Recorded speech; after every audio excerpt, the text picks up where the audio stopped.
बंटवारा किया किसने इस देश का, वो बताइए ना आप। फालतू की बात। अब बंटवारा किसने किया इस देश का, बताइए कि क्या भारतीय बंटवारे के लिए जिम्मेदार थे? इंडिया टुडे के कनक्लेव में हम दोनों को इस इश्यू पे बुला लीजिए। अभी जो सवाल पूछे हैं ना, उसके जवाब से ना बचने दीजिए इनको। जितने सवाल पूछे मैं जवाब देता हूँ एक एक करके। ये जो बोल रहे हैं ना कि यासीन मलिक को बुलाया था, अभी आपके यासीन मलिक को पैनल बनाया था, वो पैनल का अध्यक्षता कर रहे थे 2006 में। गुरदीप जी को मेरे साथ दिखाई। गुरदीप जी आप सुन लीजिए, एक सेकंड सर, अगर आप पीएफआई का नाम के खिलाफ नहीं, एक सवाल आपसे पीएफआई के खिलाफ, मैं एक सेकंड, अंसारी जी पीएफआई के खिलाफ है। अंसारी जी, बात है आप डिफेंड करें अंसारी साहब को, लेकिन एक सेकंड सोच कर ठहर कर बोलिए, क्या पीएफआई के मंच पर जाना सही है? मैं आपसे पूछ रही हूँ, थोड़ा सा ठहर के जवाब दीजिए। बिल्कुल नहीं, बिल्कुल नहीं, नहीं है ना, लेकिन ऐसा उपराष्ट्रपति क्यों कर रहे थे? नहीं, वो पीएफआई का मंच था नहीं, वो पर उन्हें पता नहीं था। स्टडीज जो कोझिकोड यूनिवर्सिटी का एक डिपार्टमेंट है, उसका पार्टिसिपेंट है पीएफआई, पता नहीं था उपराष्ट्रपति को? नहीं पता था, क्योंकि उसका रीजन होता है, जब एक यूनिवर्सिटी बुलाती है तो हम यूनिवर्सिटी के नाम पे जाते हैं, हम ये चेक नहीं करते हैं वहां पे और किस किस को बुलाया। जैसे कि सुप्रीम कोर्ट की संस्थाओं ने बार का, हाँ नहीं करते हैं, मैं बता रहा हूं, कोई नहीं करता है। अगर मोदी जी किसी प्रोग्राम में जाते हैं तो क्या बार काउंसिल अगर उनको सुप्रीम कोर्ट का बुलाता है तो क्या मोदी जी ये बोलते हैं कि बार काउंसिल पहले अप्रूव कराए, आप किस किस को बुलाएंगे? इस देश में डिक्टेटरशिप अब हुई होगी, तब नहीं थी ये डिक्टेटरशिप। ठीक है, दिखाइए, तब नहीं थी। ठीक है, ठीक है। सूद साहब जो आपकी बातों को नकारा है सुशांत सरीन साहब ने, उस पर भी जवाब दीजिए। वो कह रहे हैं जो आरोप आप लगा रहे हैं बहुत संगीन है और बहुत सोच समझ के लगाना चाहिए। देखिए बिल्कुल संगीन के आरोप है और सारे के सारे प्रूफ के साथ हैं। 4 आदमी किडनैप किए गए। पहला था संदीप कपूर, दूसरा था डीवी माथुर, तीसरा था उमर मोहम्मद और चौथा था पीके वेणुगोपाल। और ये सारे के सारे रिकॉर्ड में है, ये कोई रिकॉर्ड से बाहर नहीं है। सारे के सारे इनको वहां से वापस कर दिया गया, जेल में डाल दिया गया। माथुर के को साथ तो जेल उनकी एवन प्रिजन उसमें डाला, उसके बाद उसको 72 घंटे के बाद छुड़वाया जब अटल बिहारी वाजपेयी ने फोन किया पीवी नरसिम्हा राव को। और मैं आपको एक बात बता दूं सरीन साहब, आप कोई रॉ के आदमी नहीं है जो रॉ की वर्किंग जानते हो। रॉ को भी गवर्नमेंट के अपने रूल्स के हिसाब से चलना पड़ता है। अगर वहां का प्राइम मिनिस्टर रॉ को इंपॉर्टेंस नहीं देगा तो रॉ कुछ नहीं कर सकता। और चौथी बात, हमारी लाइफ डेंजर में डाल दी इस अंसारी ने। इसकी वजह से मुझे 4 महीने पहले वहां से निकलना पड़ा, चुपचाप आना पड़ा, बगैर सामान के आना पड़ा और फैमिली को पहले भेजना पड़ा। और ये जो अंसारी है इसने पूरी कोशिश कर दी। अंजना जी जवाब लीजिएगा मेरे से। गुरदीप साहब आज आप बहुत डिस्टर्ब कर रहे हैं। आप पढ़िए मेरे ट्वीट पढ़िए ना सरीन साहब, आप बीच में डिस्टर्ब, आप बहुत ज्यादा डिस्टर्ब कर रहे हैं प्लीज। और ये जो किताब की जो बात कहते हैं वो आर.के. यादव ने और ये जो किताब है वो आर.के. यादव ने लिखी है, आप पढ़ लीजिएगा उसकी किताब। उसके अंदर उसने पूरा अंसारी का केस लिखा है। और अटल बिहारी वाजपेयी को मैं उस टाइम पे एम्बेसी से अपना कलर चेंज करके, यानी कि दूसरे कपड़े पहन के अपने दाढ़ी दूढ़ी लगा करके एम्बेसी के बाहर निकला, वहां से किसी पोस्ट ऑफिस से टेलीफोन किया और टेलीफोन करने के बाद अपने दोस्त को भेजा अटल बिहारी वाजपेयी के पास। तो वाजपेयी ने कहा वो बड़े शरीफ आदमी है, तो उसने कहा कि भाई बेसिकली मुझे खबर दी है एनके सूद ने। तो अटल बिहारी वाजपेयी से मेरे कनेक्शन भी थे, तब उसने पीवी नरसिम्हा राव को फोन किया। और जो पीवी नरसिम्हा राव थे बड़े अच्छे प्राइम मिनिस्टर थे, लेकिन वो रॉ की ना सुनते थे ना उनकी मानते थे।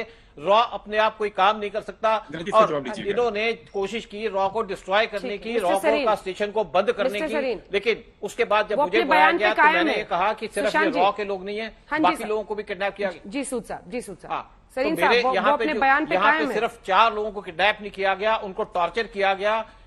और दूसरी बात, अगर किसी को देखना है तो आज भी रिकॉर्ड में देख ले एमईए के कि 4 लोगों को कहां किडनैप किया गया। और आपने कभी सुना है पाकिस्तान को छोड़ के किसी कंट्री में भी रॉ के लोगों को या एमईए के लोगों को किडनैप किया जाए? ये अंसारी साहब का टाइप भी हुआ, उनसे पहले कोई किडनैप नहीं हुआ, उनके बाद भी कोई किडनैप नहीं हुआ। ठीक है सर, अब जवाब सुने सर, ये अब आप रिपीट कर रहे हैं गवर्नमेंट हमारी, अब आप रिपीट कर रहे हैं अपने आप को सर। जी सूद साहब प्लीज।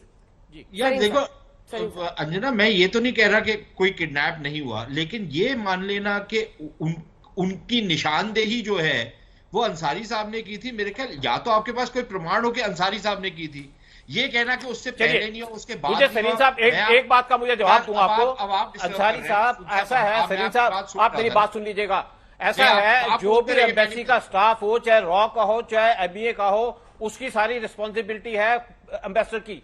और इस एम्बेसडर ने किसी को प्रोटेक्शन नहीं दी, उसने बेसिकली उनके ऊपर चार्ज लगा दिए। माथुर को ये कह दिया कि यहाँ पे इंटेलिजेंस का काम कर रहा है, माथुर इंटेलिजेंस का काम करने गया। सूद साहब फिर मुझे आवाज नीचे करनी पड़ेगी आपकी, प्लीज सर, प्लीज। सरीन साहब बात पूरी कीजिए इस बार। अब अगर इन्होंने कुछ और बोलना है तो पहले बोलना, उसके बाद मैं बात करूंगा। मेरे को कोई शौक नहीं है बात करने, करते रहे बात। बोलिए बोलिए सुशांत जी बोलिए। पूरा ट्रेन ऑफ थॉट होता है उसको तोड़ने का, अगर मतलब कि अगर यही करना है तो फिर डिबेट करने का कोई मतलब नहीं है।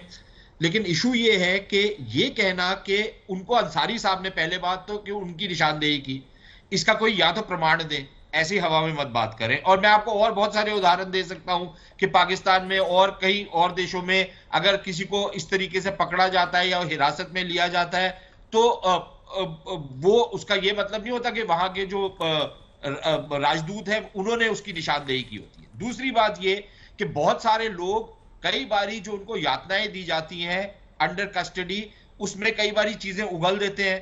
अब हमारे को तो नहीं पता कि उगली है नहीं ugly, I am not entirely aware of this case. लेकिन अगर आपके पास कोई सॉलिड प्रमाण है, अगर आपका सिर्फ शक है तो एक अलग बात है। लेकिन अगर आपके पास कोई सॉलिड प्रमाण है तो आप जाइए ना, आप अदालत में जाइए, आप उसमें और आवाज उठाइए। मैंने अभी तक कोई इस तरीके का प्रमाण नहीं देखा। मेरे अपने बहुत सारे मुद्दे हो सकते हैं अंसारी साहब के साथ, बहुत सारे ऐसे इश्यूज हो सकते हैं जो मैं अंसारी साहब के साथ रजामंद नहीं हूं और मेरा डिसएग्रीमेंट हो सकता है फॉर एग्जांपल उनके साथ ऑन मल्टीपल इश्यूज। लेकिन ये लालचन किसी के ऊपर लगा लेना या एक आरोप लगा देना कि उन्होंने ये देश के साथ इस तरीके की गद्दारी की, अनलेस आपके पास पुख्ता सबूत है, आप किसी आदमी की रेपुटेशन इस तरह से, आपको किसी को कोई अधिकार नहीं है इस तरीके से किसी की रेपुटेशन खराब करने की।